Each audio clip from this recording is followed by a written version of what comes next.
안녕하세요. 홍씨의 퇴근길이 아닌 출근길에 오신 것을 환영합니다. 원래는 어제 퇴근길을 찍었는데 제가 모르고 이 마이크 녹음이 안 된지 모르고 했던 거예요. 그래서 두 번째로 촬영하고 있어요. 저는 2026으로 연식 변경이 된 스포티지 중에서도 하이브리드 차량을 시승하고 있습니다. 신형 스포티지 같은 경우는 작년에 페이스 리프트 부분 변경이 출시가 되었습니다.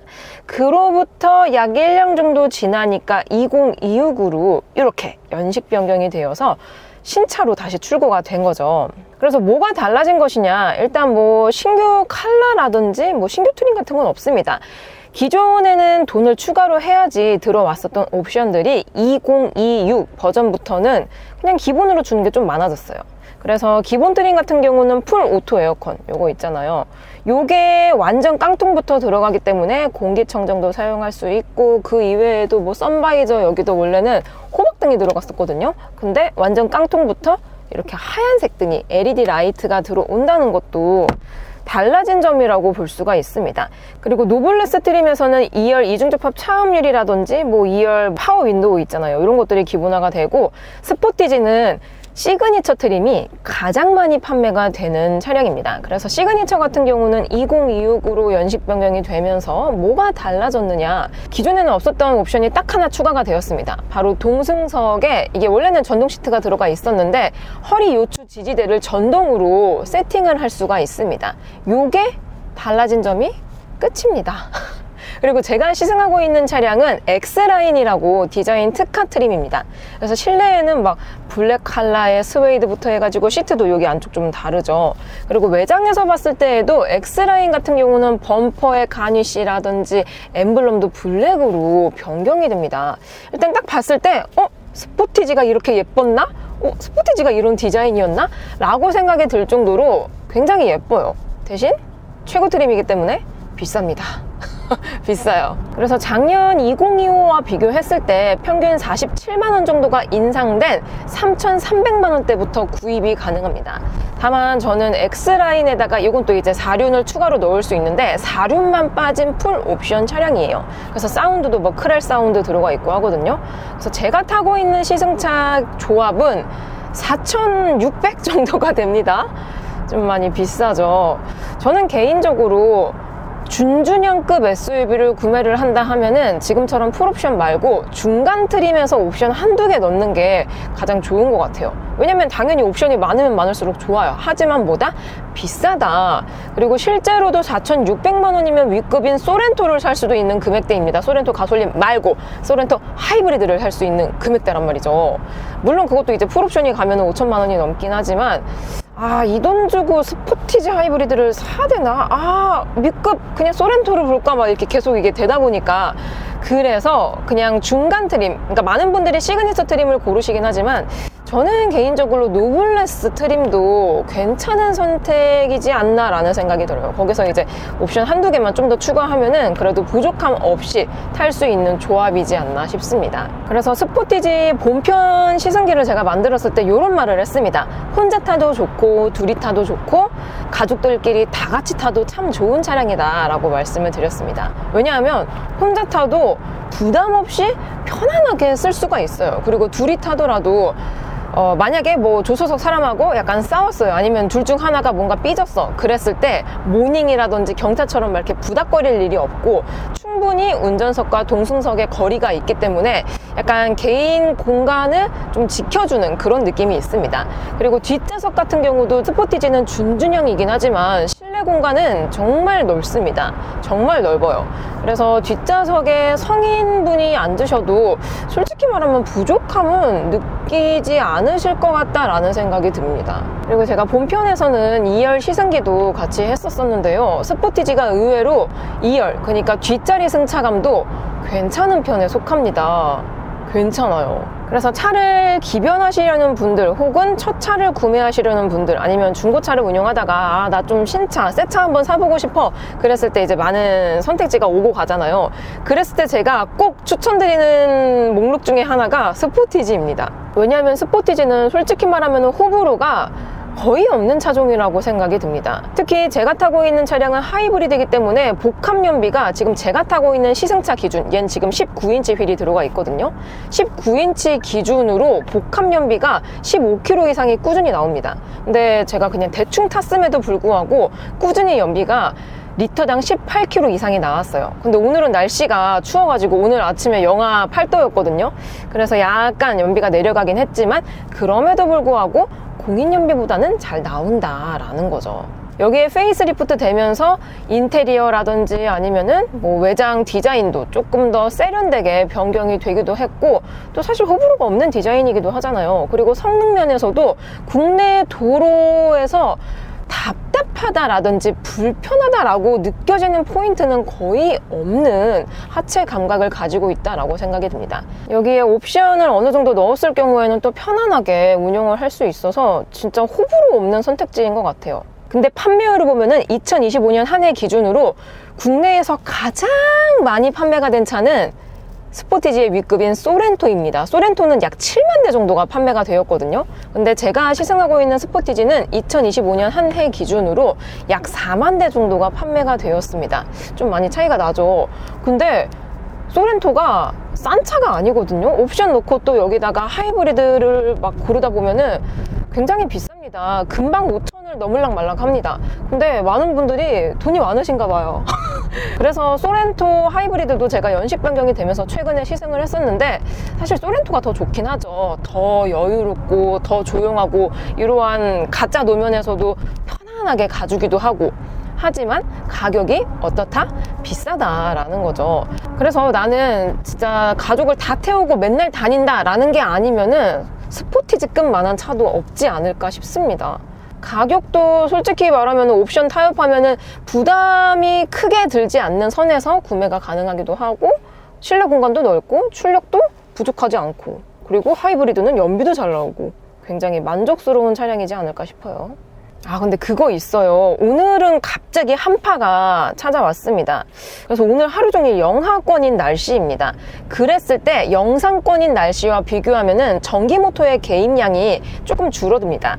전기차 같은 경우도 영하 날씨권에서는 주행 가는 거리 줄어드는 거 다들 아시죠? 근데 그게 하이브리드도 동일합니다. 그러니까 하이브리드도 외부 전력을 충전하지 않을 뿐인 거지 전기 모터와 배터리가 탑재가 되어 있죠. 근데 이게 완전 영하권, 그러니까 냉동실에서 느낄 수 있는 온도로 계속 있다면은 이 배터리 효율성이 조금 떨어지는 느낌이 들어요. 그리고 연비도 원래는 리터당 18km 이상 나왔는데, 동일한 코스, 동일한 조건을 가는데도 날씨가 영하권이면은 연비가 16km대로 약간은 떨어지긴 합니다. 우리나라는 참 이게 겨울에는 너무 춥고 여름엔 너무 덥고 중간이 없죠, 그쵸? 그리고 지금은 극악의 정체 구간입니다. 요랬을 때에는 스마트 회전제동 시스템을 사용할 수가 있습니다. 핸들 뒤편에 패들 시프트가 있는데 요거를 꾹 누르게 되면은 오토 모드로 진입을 합니다. 그리고 여기서도 레벨 0, 1, 2, 3 총 3단계로 조절을 할 수가 있습니다. 근데 이게 정말 회생제동이 강력하게 들어와요. 거의 전기차에서 느낄 법한.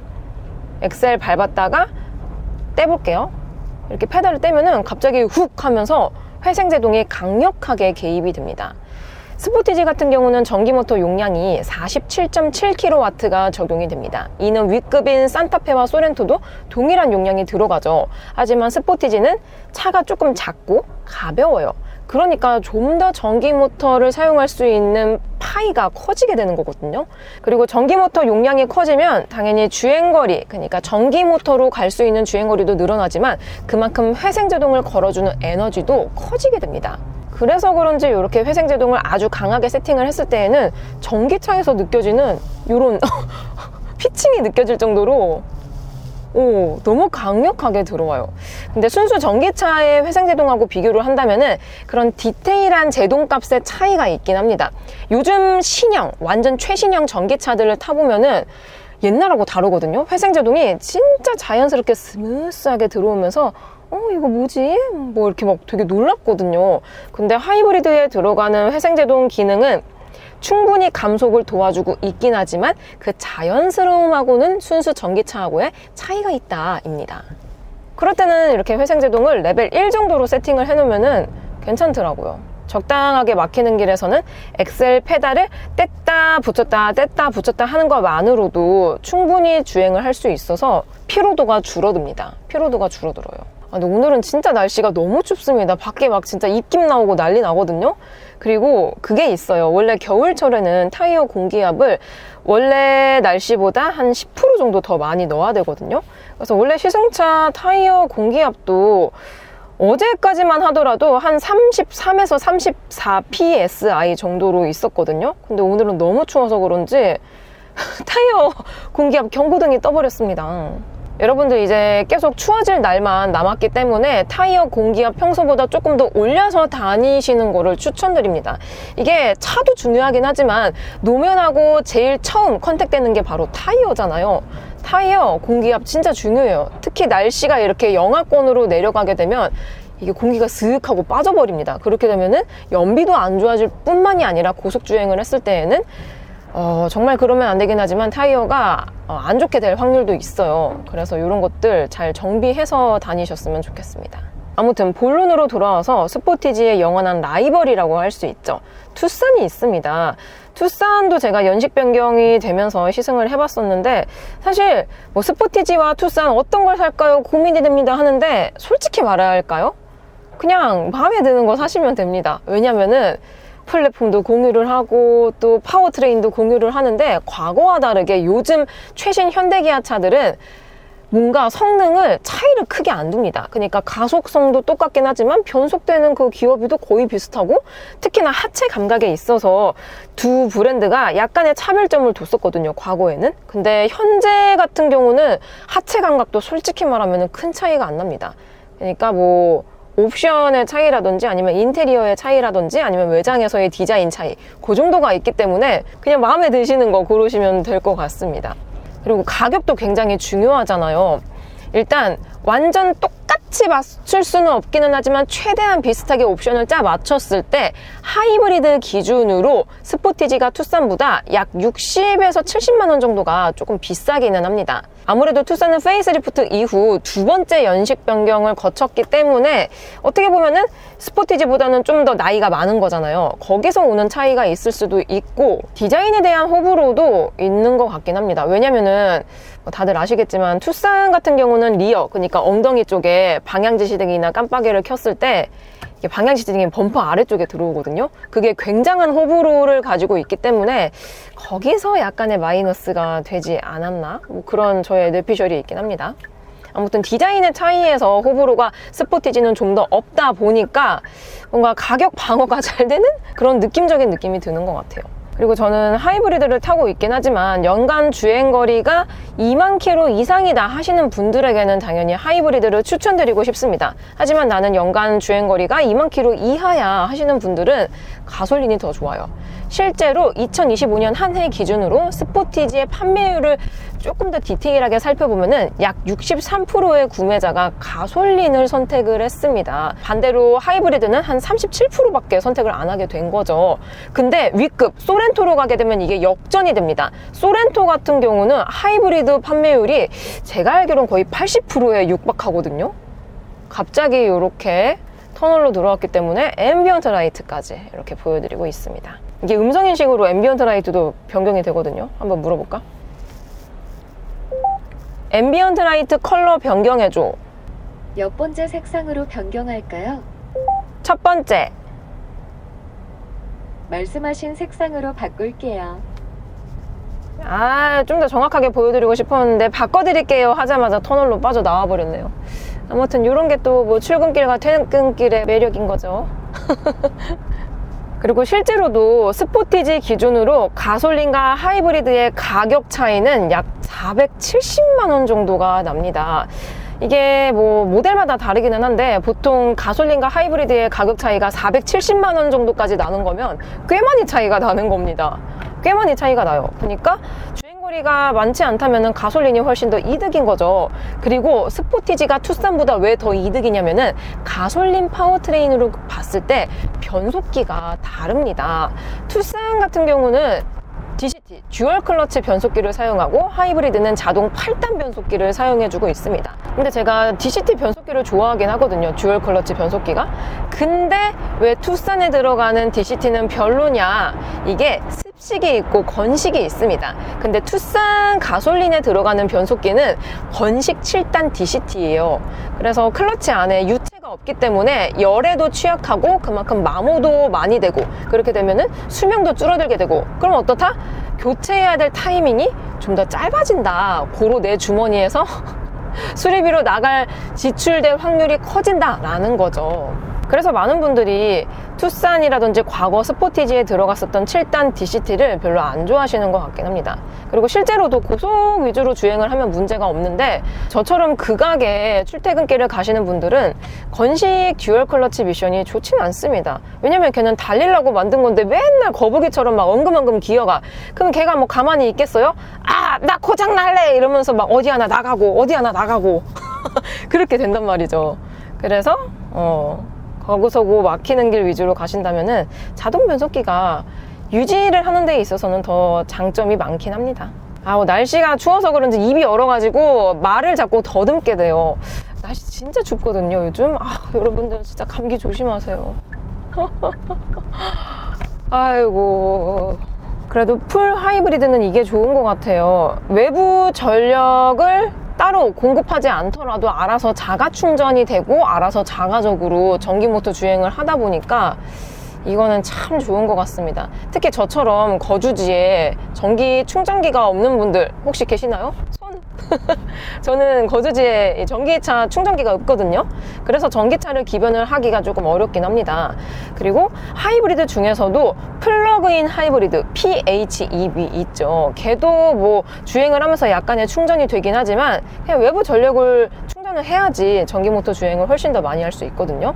근데 그런 차들은 확실히 충전기가 없는 사람들에게는 좀 매력적으로 다가오지 않더라고요. 하지만 이렇게 풀 하이브리드 같은 경우는 따로 충전을 안 해도 되니까 지금처럼 추운 겨울철에 괜히 밖에 나가가지고 막 덜덜 떨면서 막 화면 누르고 충전기 꼽고 이런 것들을 안 해도 돼서 참 좋은 것 같아요. 알아서 충전되고 알아서 전기모터 주행되는데 기름도 잘 안 먹어. 그러면 주유소를 갈 일도 거의 없잖아요.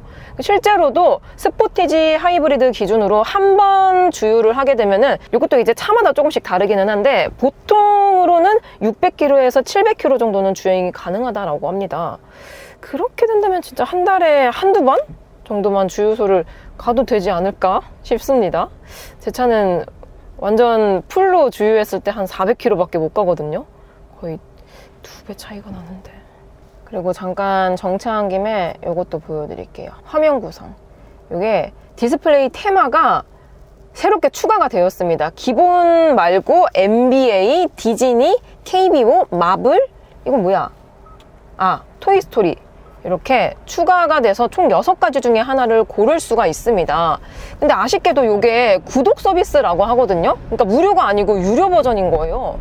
이런 것들을 왜 유료로 했는지는 잘 모르겠습니다. 아무튼 유료로 다달이 돈을 낸다면은 다양한 디스플레이 테마로도 세팅을 할 수 있다라는 거죠. 근데 이게 실제로 돈을 안 냈기 때문에 실행은 안 되지만 미리 보기는 또 가능하거든요. 미리 보기.